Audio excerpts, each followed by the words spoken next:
Hello there, Alaskans, wherever you are. Welcome to the Must Read Alaska Show, coming to you from somewhere in Alaska. This is the place where we talk about, you guessed it, Alaska, where we keep the mainstream media on their toes and where we are standing up for what's right in a world run by leftists. You can find out more by heading over to mustreadalaska.com and also checking out the Must Read Alaska YouTube channel for some really great content. But first, let's get this party started.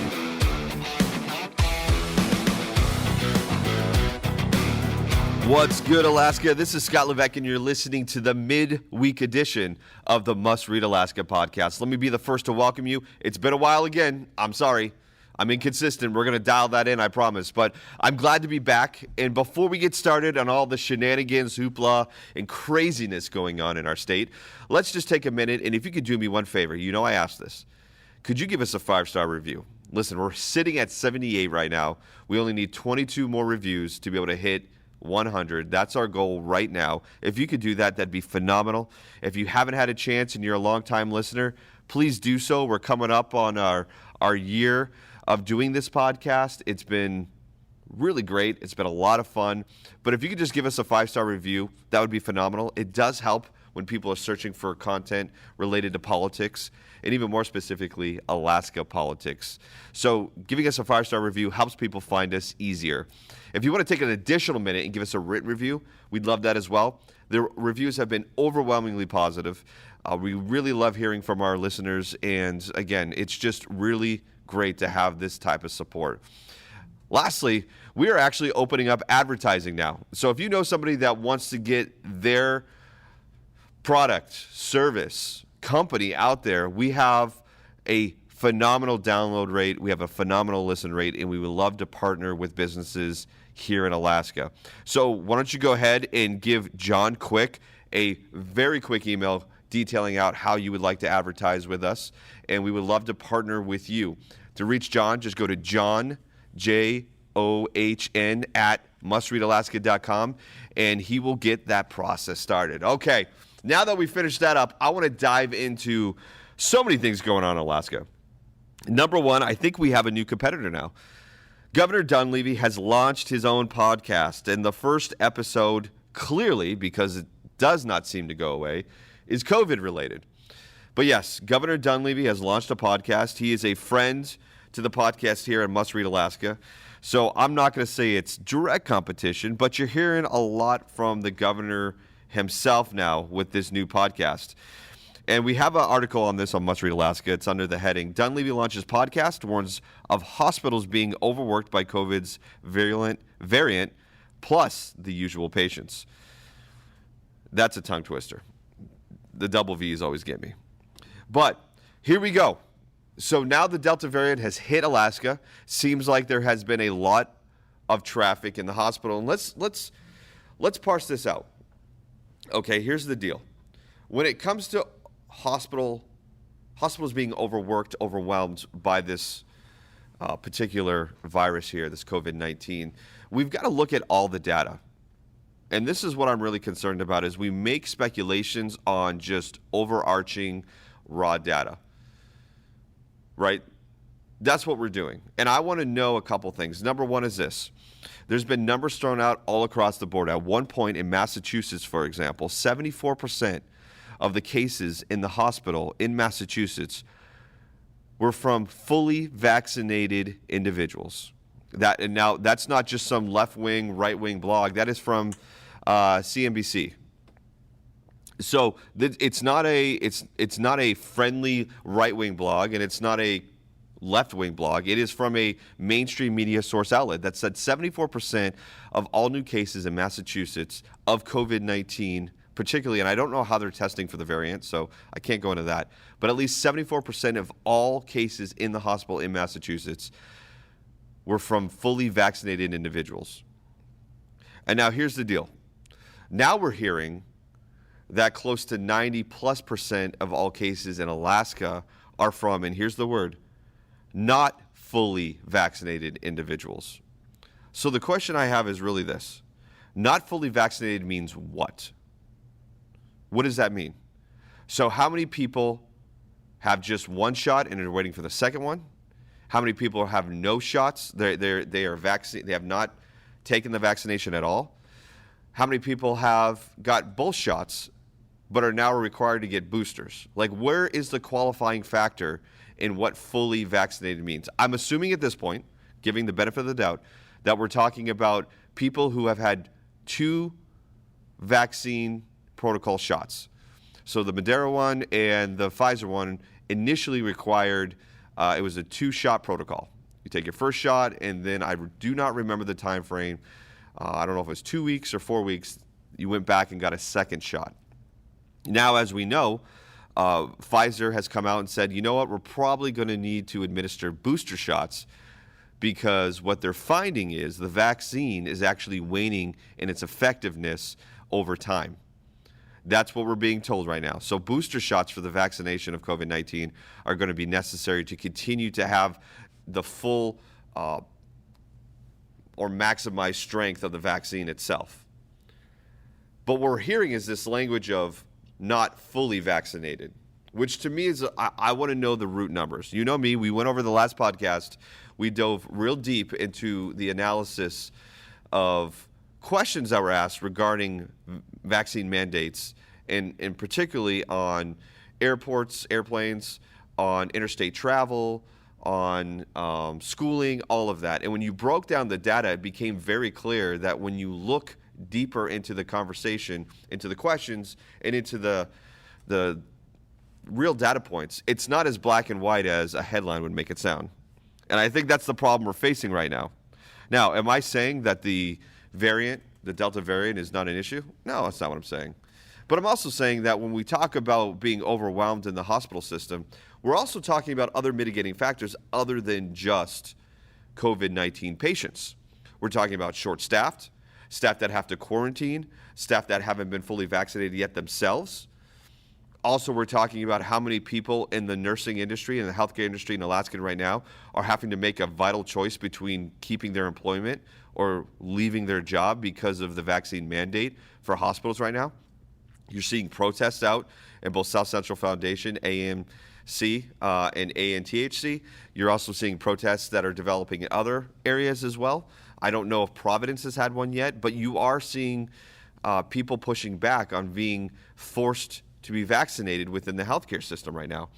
And they're being told if you don't get vaccinated by a certain point, I think September maybe 11th at South Central Foundation, that you're going to lose your job. So now people are just deciding, you know what, I guess I'm not going to go back to work. So now you're compounding the issue. You have new cases or reoccurring cases of COVID with the new variant that are now taking up hospital beds or time.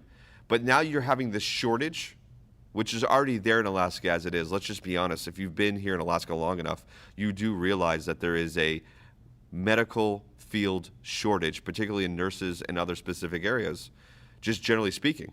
That's why, full disclosure, I have somebody who's close to me that worked in the medical field, and there are ridiculous bonus and offers by Providence themselves to get people up here and to stay up here, 2-year contract. So the medical field is actually a real issue with keeping people, and it's generally on a 2-year rotation for nurses, surgical techs, medical technologists. So we already have an issue with keeping employment in the medical field sustained, and it's usually at a deficit. Now you add to the fact that a lot of hospitals are requiring that professionals have the vaccine to work, and you're putting the pressure on nurses and medical professionals to either choose, because if they don't get the vaccine, they're going to be fired. So there's a lot of compounding issues, and the governor is pretty much saying here, and I'm going to quote from the article, listen, we need to be very careful because it's not just a component of the the variant that's causing the issue. It's also the mitigating factors of what we're doing in terms of policy. So he cites, if you get hurt or you get sick or would normally go to the hospital expecting a certain level of care, you might not get it, said Dunleavy. Hospital workers are getting burnt out. There you go. And some are quitting the field. What did I just say? I just said that the mitigating factors that we're not taking into consideration when we're talking about this, or when the mainstream media is actually printing or putting this out in the news on television is the fact that there is a large factor of people getting burnt out or quitting in the medical field that is causing this medical system to be taxed. He goes on and says, waiting times can be as long, and times people may find they are simply turned away because the wait times are so long. He continues and says, with the Delta variant that has been ripping across the world and has found its way to Alaska, more people with the variant are ending up in the hospital, and that is adding to the usual things that send people, such as broken bones, injuries from activities like four-wheeling. So the governor is warning here, listen, we're going to start to see longer wait times. We're going to start to see people being turned away. You're going to start to see an increase in capacity and by extension, a stress on the system because of more than just the COVID variant. Because you're adding that on top of the fact that we're ending the summer, so people are getting out there and playing. You're heading into the winter. Alaska is known for outdoor sports, four-wheeling, soon-to-be snow machining, and other things. Just the typical year services that are given here in Alaska. You add on top of that a highly contagious variant, and add on top of that the fact that the system itself, the policies that are put in place, are either burning people out, burning medical professionals out, or they're quitting. And again, like I told you, I have friends and family that work in the Alaska health system, both at Providence, at the Native Hospital, and at Regional. And I can tell you, there has never been a time where all three of those large hospitals in Anchorage have said, you know what, we have enough people. Never said that. They're always hurting for people. So now you add the incentive to leave or the burnout factor, and you're going to have a massive stress, particularly here in Anchorage, on the healthcare system. You're just going to. So that'll be a story that we're going to continue to watch on.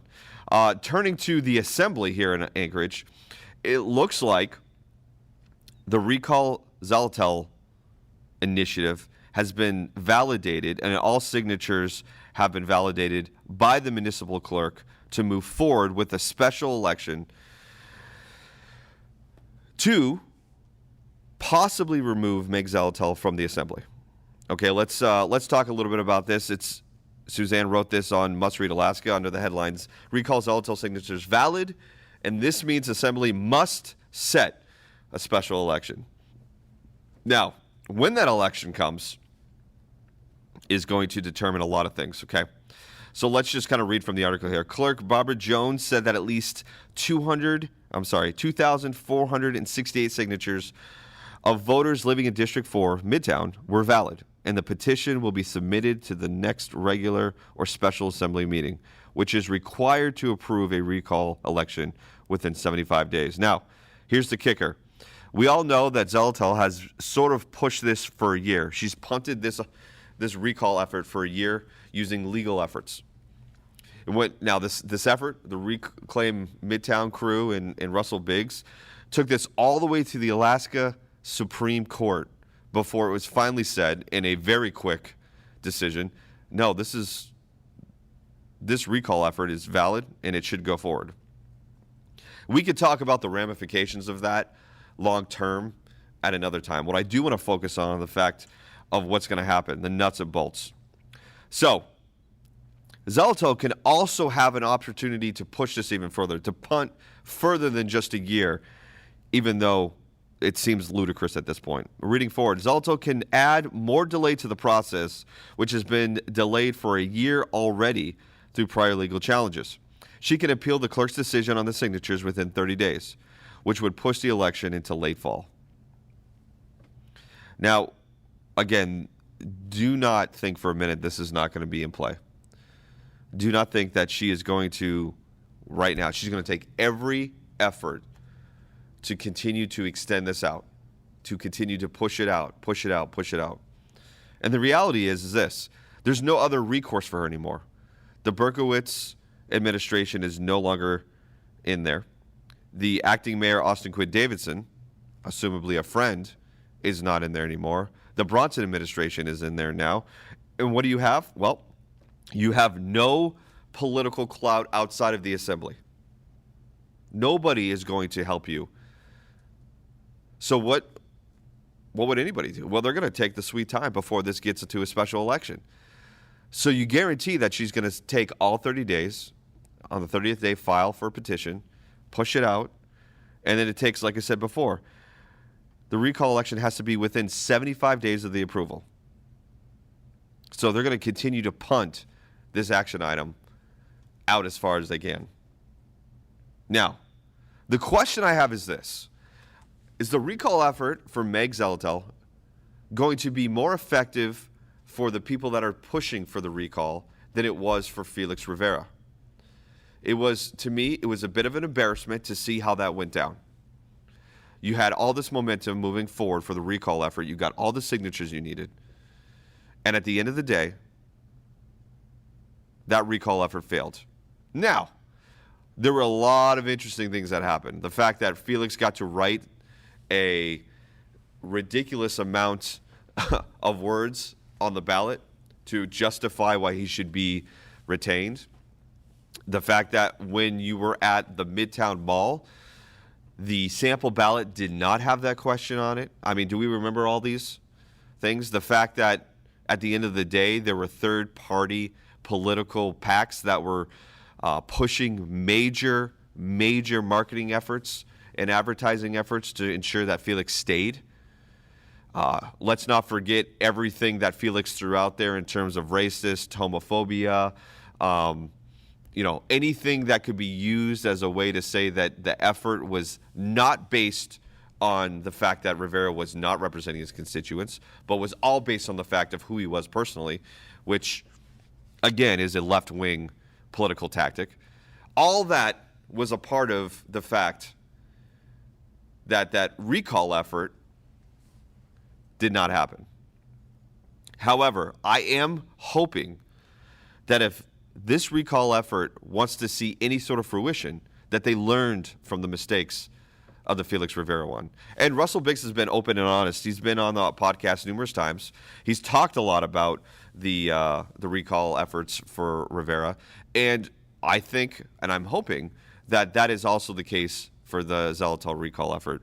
Because, listen, if people do not feel like their representative is representing them, they should have every means to remove them and put somebody in there that is going to represent them. Absolutely. This is more so when it comes to the micro level of government than it does on the macro. Meaning, on the national level, it's ridiculously hard to do that. I mean, just think of the Trump efforts to try to get him impeached. But on the micro level, on the state and local level of government, where your day-to-day life is really impacted by decisions made, absolutely. Let me read you this here. Russell Biggs, who has been the prime mover behind the recall attempt of Zaletel, said he had hired somebody to independently verify the signatures on the petition, so he is confident that they will hold up against the legal maneuver by Zaletel. So there's already an assumption that this is going to be the political move here.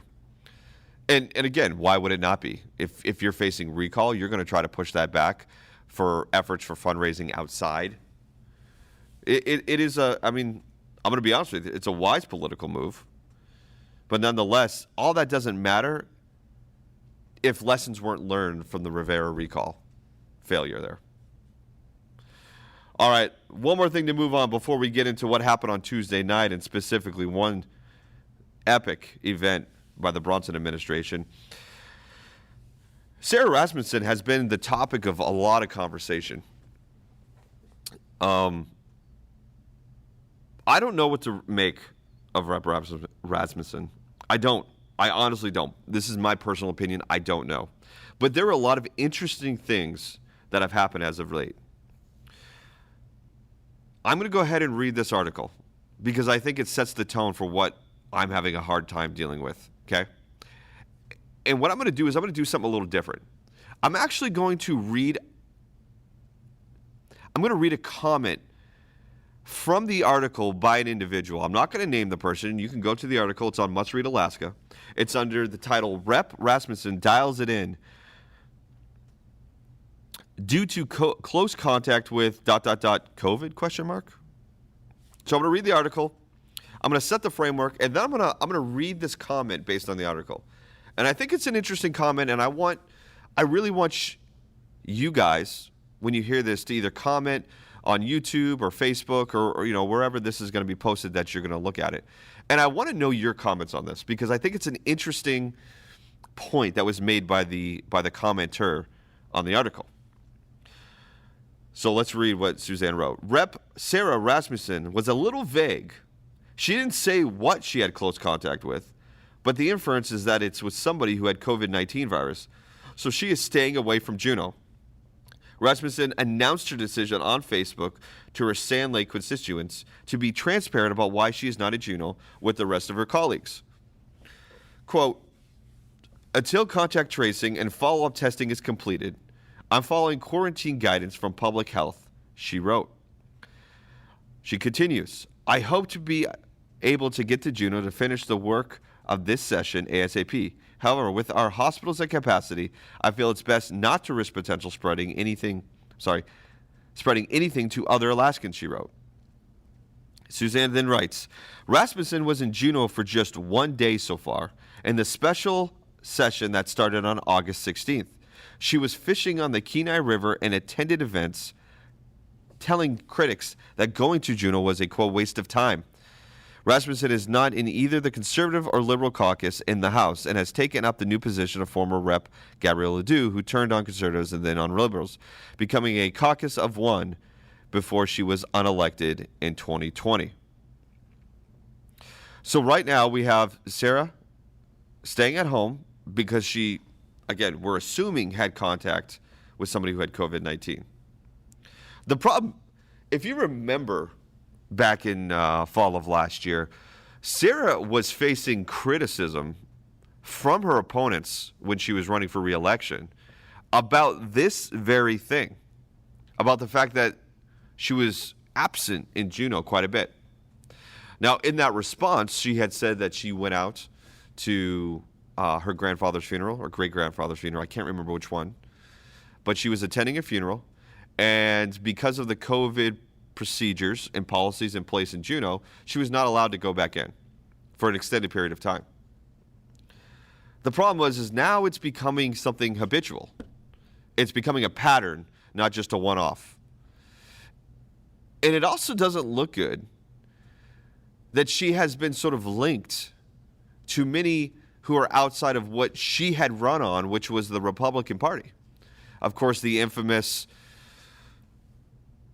legged race party, that video was buried deep within the archives that showed her possibly playing beer pong, possibly doing, three-legged races, possibly doing basketball shooting, possibly doing pizza with, not just with representatives, but people from the public that were coming in that were not supposed to. The question is this, and this was brought up by a commenter on the article, and I think it's a really good thing for us to ask ourselves, okay? As the conservative Republican Party here in Alaska needs to ask themselves, really. And here's what the comment said.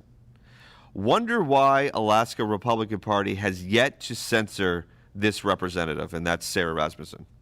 If you recall, there has been a couple of reps that have been censored based on the fact that how they campaigned and what they were campaigning on turns out to be something completely different when they get to Juneau. Kelly MRAK fits in that category, and she'll mention that here. And we're going back to the commenter, I can just assume they don't want to censor somebody so young who identifies as a Republican, since the Republican Party wants new young leaders. Well, reps like Kelly MRAK are already old, gray, and her district pretty much have generally consensus to vote her out. Although I don't like inconsistency and unstable leaders, they are more damaging than a corrupt leader. So here's the question really in there, is why haven't the Republican Party, why haven't they censored Rasmussen based on the fact that she actually left the caucus. Why? I'm curious. Now, that has to be, it starts out with the district level, and then it can get to the state party level. But the insinuation here by this commenter, and I get it, is that we're choosing who we're going to censor based on a couple things. One is the Republican Party in Alaska may need younger leadership to step up and to be a part of that. And so there's a little bit more grace and a little bit more, quote, understanding and or tolerance for the inability to play well with your team. Then again, we're seeing a lot of inconsistency and frustration from the Republican Party with the fact that Sarah has not been at this special session, which is an important part, which helps, is supposed to help with the PFD, which is supposed to help with budgeting, which is a big deal now because we have a $550 PFD that was just vetoed by the governor, and he's now trying to make it about $2,350, which is a big step up, which is closer to what the Alaskan people should be getting based on the formula for the PFD. That's whether we like to admit it or not, politically speaking, the PFD is a massive deal. It just is in Alaska. It just is. And keep in mind, the PFD, and I know this because I lived in Alaska back in 2009 all the way through most of 2013. We never had this issue then. That was never an issue. It wasn't until the Walker administration came in. By the way, the same Bill Walker that is now going to be running for governor again, if you haven't heard, came in and decided to fudge and mess around with the PFD, including the formula. So now we have this issue where the PFD is never just straightforward anymore. It's a political tool used to get what Republicans want, to get what Democrats want, as opposed to just leaving it as the formula and being straightforward. Now we've got a balanced budget with PFDs because our spending has been out of control and because we're unwilling to look at spending and unfortunately cut things that we just can't afford. Not to mention, which is ironic, a lot of the democratically held areas in Anchorage specifically rely heavily on that PFD to be able to pay bills, rents, and whatnot, which I always find ironic.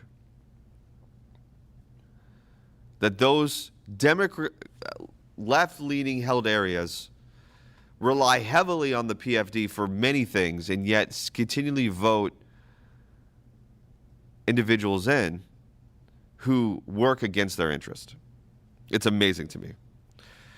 So I just thought that was a very interesting article, but more importantly, I thought the comment was really interesting. There's an idea out there, at least by some, that the Republican Party is making allowances for certain individuals based on the fact that they want younger leadership in there over those who clearly have been in violation of what they say they're running on versus what they're doing without clearly articulating why, and then get censored. Just some food for thought. Okay, lastly here, I'm gonna sum this up because I'm going way over. But let's talk about Tuesday night. Tuesday night was a great example of a couple things. Great example of when Republicans think ahead. A great example of when the left gets taken for a fool and how they respond. Now, we can go through the last 4 years before Bronson got in there and saw all the wheel dealing, all the backroom deals, all the, as Felix Rivera would say in his tweet, showboating that was going on by the left-leaning assembly and those who were in power, which were on the left. It's amazing to me.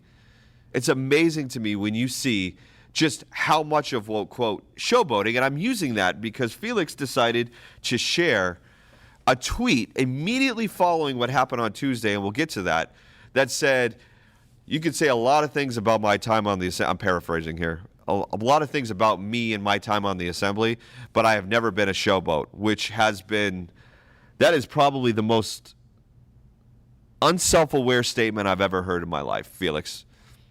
There is no self-awareness in that statement whatsoever. Regardless, it was funny to me, and I just thought, we have so much archive video of you showboating that we should make a video on it, including your tweet, just to show how ridiculous it has been. And that was the response from the left side of the political sphere based on what happened on Tuesday. So what happened Tuesday? Well, there has been much to do about Sammy Graham and the appointment as the director of the library, or the library director, however you want to say it. Now, Sammy does not have a master's degree in library studies, but as the Bronson administration has put forth in working sessions, which I've watched, and on Tuesday night, the previous administration, which was held over from the Berkowitz administration, put concessions into job descriptions that allow for a broader, wider view of what the library director would be. In other words, you don't have to have a library degree to be a library director. There are supplemental experiences that would fulfill the requirements for that job. Sammy Graham had those. Sammy Graham had them. In working sessions, that was brought up on numerous times. Private discussions, I guarantee you they were brought up on those. But at the end of the day, it was the fact that Bronson put this person up. He is a conservative. They are a left-leaning majority on the assembly. And this was going to be a battle. This was going to be a battle. So, what happened that night? Well, they took a vote. And it was 7-4 against Sammy Graham being the library director. Well, here's the deal. The thing I love about the Bronson administration right now is they're not stupid. And they've got this sort of, hey, you want to play checkers? We're going to play chess type of deal right now. And it was on display Tuesday night. Because what ended up happening is, number one, an interesting side note right now. I'm going to detract you for a minute. In that 7-4 vote, guess who voted for Sammy Graham? Our good friend to the podcast, Christopher Constant. Now, if you know anything about Christopher Constant, he is not shy about sharing his personal opinions on many people and is a gift that keeps on giving when it comes to social media. Thank you for that, Mr. Constant. But in a working session, Christopher Constant, and it's on our Rusty, Alaska, decided during the administration's explanation as to why Sammy Graham should be elected to the library director position. He was playing on his phone. He was talking to, I believe, Austin Quids Davidson, which was to his left, the entire time, not listening, not paying attention, giggling and laughing, and then has the audacity after the speech is done, because it was 20 minutes, and you need to lay out why all these things were happening. And that's why you're there, is to listen. Decided to start the conversation when his time was to speak by saying he was browbeat. And he was browbeat because he was presented with facts and not feelings. And like the good Ben Shapiro, we understand facts do not care about your feelings. And so if you don't like the fact that the Bronson administration clearly laid out a plan as to why Sammy Graham should be the library director based on previous experience, that met the qualifications, including the previous administration's effort to broaden those qualifications, that's your problem, man. But to sit there and act like a victim, which is a specialty of Mr. Constant, is absurd at best. So not only do you not pay attention, not only on your phone, maybe tweeting, because that's what you seem to do, laughing and giggling it up with Miss Austin Quinn Davidson, you then, the first thing that comes out of your mouth is, I feel like I've been browbeat. No, what you failed to do is you had to sit there and listen. You didn't like that. You didn't like the fact that the Bronson administration made good, valid, and clear points. And then after saying you got browbeat, you said, I'm probably going to change my vote to no, even after the great conversation I had to Miss Sammy Graham. Now, let me just tell you, him voting yes, he didn't want to vote yes or no. This was a political move on his part. I just want to be everybody aware. I can't stand cheap crap like that, and that was cheap crap. He knew the votes were there that were not going to allow her to be in that position So he voted yes. And it was a political move. And I'm just telling you, I'm not going to let that go because I think it's garbage. I think it's garbage. It's a garbage move. Vote how you would have voted, not to gain political points, because I'm telling you what, I know you would have voted no. The people that voted yes were going to vote yes. You voted no. Get over it. Don't try to do political points, because I'm not going to forget it, bro. So what happens? They vote no. 7-4. No. We knew this was going to happen. So what happens after that? Well, the current mayor, Dave Bronson, decides to chime in and say, could I have a personal, I forgot how he worded it, privilege to speak. Of course, Suzanne LaFrance, who, man, she's got that, like, she would actually be a good library director. The look she gave to the crowd when they were clapping was like library, like, shh, do not talk in the library. That was... She may actually have a career as a director of a library. But he said, could I have a point of order?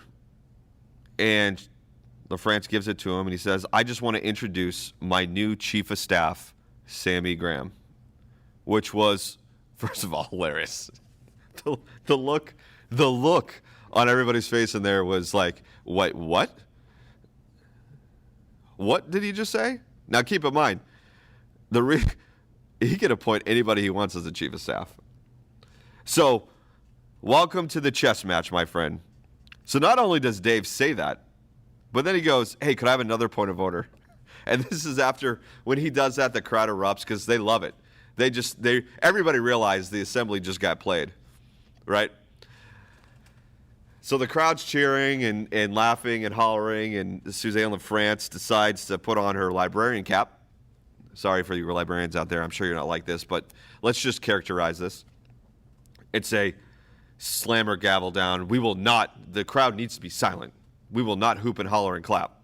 All right. So then Christopher Constant, always the opportunist, comes in and says, I just want to be the first to welcome Sammy Graham to the mayor's office. And then, Mother lets the children clap. So Ms. LaFrance says, okay, you guys can clap now.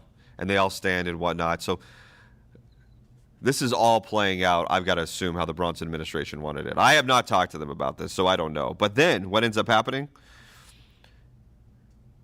Mayor Bronson asks for another personal privilege opportunity to speak. And this is where it gets fun. He says, just so everybody's aware, her office will be in the library. Oh my gosh. The look on Suzanne LaFrance's face when he said that was priceless. I don't know if we can get a screen grab of that. If you're a Must Read Alaska listener, reader out there, and you're hearing this, you got to get that screen grab.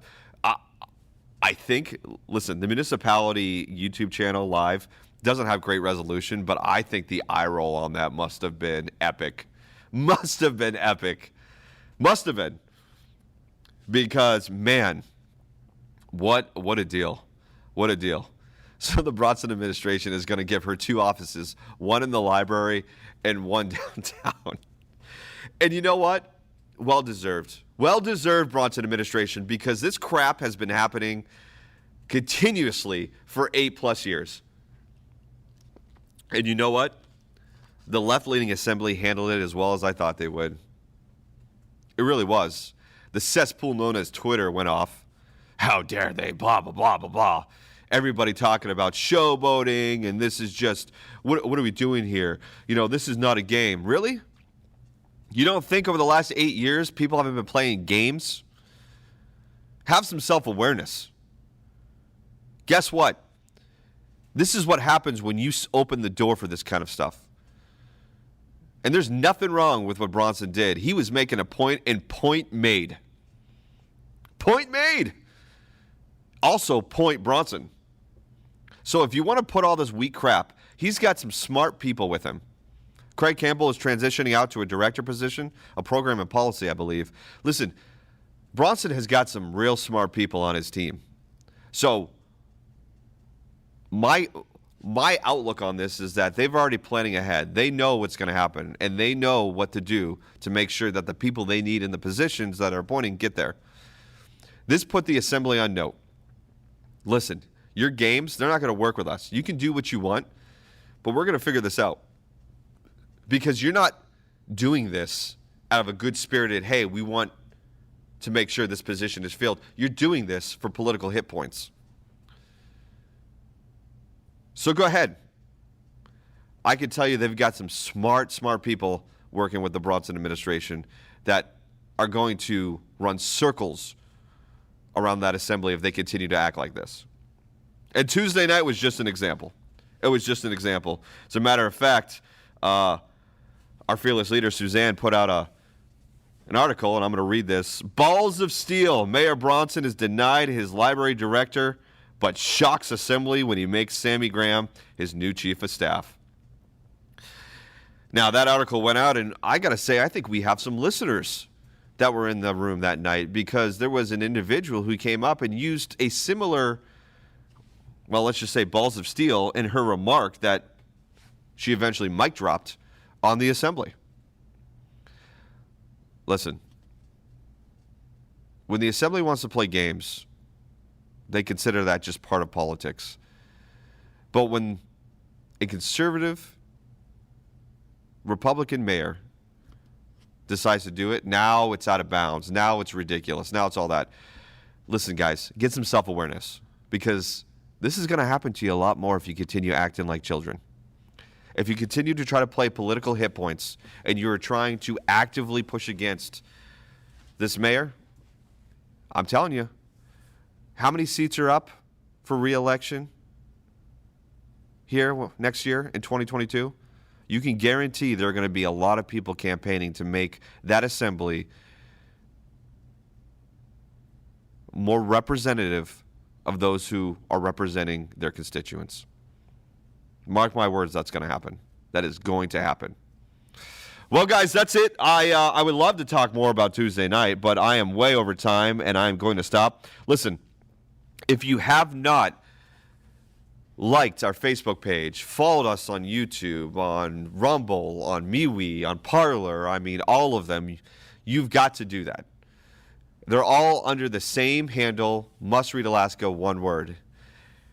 Also, you can find all our great content on Must Read Alaska, including our podcasts. Hey, if you're not subscribed to us on YouTube, or I'm sorry, on Apple Podcasts or on Google Podcasts or on Spotify, do so. We are all there on most every platform, and we would love for you to be a part of this journey with us. Thank you again. If you want to support us, you can go to mustreadalaska.com, and at the top right, you'll see a support Must Read Alaska. Every little bit helps, because we are trying to continue to provide content and resource for you. We thank you to our listeners, our readers, and our supporters. Without you guys, we obviously would not be here, and I think we are a vital content creating source here, news providing source, so that you get a full 360 view of what's going on. So until next week, take care.